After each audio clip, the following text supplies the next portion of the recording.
그리하여 너희가 내 모든 계명을 기억하고 행하면 너희의 하나님 앞에 거룩하리라. 나는 여호와 너희의 하나님이라. 나는 너희의 하나님이 되려고 너희를 애굽 땅에서 인도하여 내었느니라. 나는 여호와 너희의 하나님이니라. 아멘. 우리는 마음에 있는 생각을 다른 사람과 다 공유하고 살아가는 것이 아니기 때문에 때로는 오해가 생기기도 하고 상대방의 말과 행동을 이해하지 못하는 상황들이 생길 수 있습니다. 이것은 비단 인간관계에서만 일어나는 일이 아니라 하나님과 우리와의 관계에서도 얼마든지 일어날 수 있는 일이고 실제로 우리가 신앙생활하는 가운데 자주 경험하게 되는 상황이기도 합니다. 하나님과 우리 사이에서 일어나는 오해나 착각은 정확히 말하면 하나님이 우리에 대해서 오해하시거나 착각하시거나 아니면 우리를 이해하지 못하시는 것이 아니죠. 우리가 하나님의 뜻과 계획을 제대로 이해하지 못하는 것이고 우리가 하나님을 오해하거나 착각하는 것이 전부입니다. 이렇게 하나님의 뜻을 이해하지 못한 채 순종해야 하는 경우들이 정말 많습니다. 대표적인 예를 들자면 이스라엘 백성들이 훗날 여리고성을 점령했던 사건을 떠올려 볼 수 있습니다. 든든한 성읍을 짓고 방어를 하는 상대방을 넘어뜨리기 위해서는 전략과 전술을 잘 세워서 공격을 해야만 합니다. 그런데 하나님은 이스라엘 백성들에게 아무것도 하지 말고 그냥 하루에 한 바퀴씩 성을 돌고 마지막 7일째는 7바퀴를 돌아라 하는 정말 이해하기 힘든 명령을 하십니다. 그런데 이스라엘 백성들은 이 어처구니 없는 하나님의 말씀에 순종을 합니다. 그런데 이 말도 안 되는 순종 때문에 여리고성은 무너지고 이스라엘 백성들이 승리를 거두게 되죠. 하나님의 말씀은 우리가 다 이해하기 때문에 순종하는 것이 아닙니다.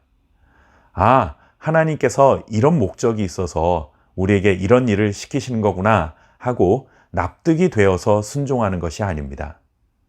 그 명령이 이해가 되지 않는다 해도 때로는 정말 상식적이지 않은 것이라 해도 하나님의 말씀이기 때문에 순종하는 것이 우리가 가져야 할 태도인 것입니다. 가나안 땅을 정탐하고 돌아온 후에 이스라엘 백성들은 하나님을 반역합니다.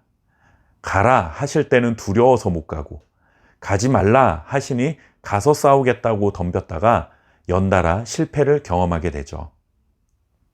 이렇게 하나님의 의도와 목적과는 상관없이 자신들의 생각과 판단대로 행동한 이스라엘 백성들에게 하나님께서는 다시 율법의 말씀을 전해 주십니다. 그 내용이 민수기 15장에 담겨 있습니다. 이미 시내산에서 모세를 통해 전해진 말씀들과 거의 대동소이합니다. 내용은 이전 시내산에서 전해진 말씀의 요약판이라고도 할 수 있지만 여기서 강조되고 있는 것 한 가지가 있습니다. 2절 말씀을 보시면 이스라엘 자손에게 말하여 그들에게 이르라.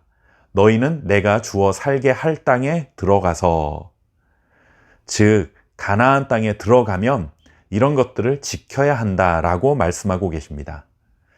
이것은 이스라엘 백성들이 가나안 땅에 확실히 들어갈 것이라는 그 확신을 가지고 전해주신 말씀입니다.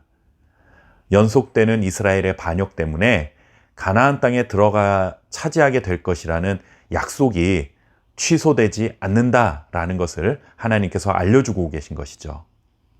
하나님의 자녀들은 신실하지 못하지만 그럼에도 불구하고 하나님은 여전히 신실하신 사랑으로 그 약속을 지켜가고 계심을 볼 수 있습니다.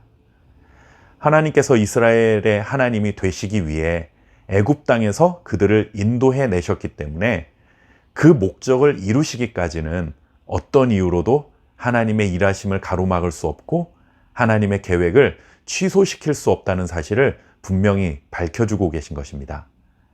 우리는 하나님 앞에서 실패하기도 합니다. 하지만 우리의 실패가 하나님의 실패는 아닙니다.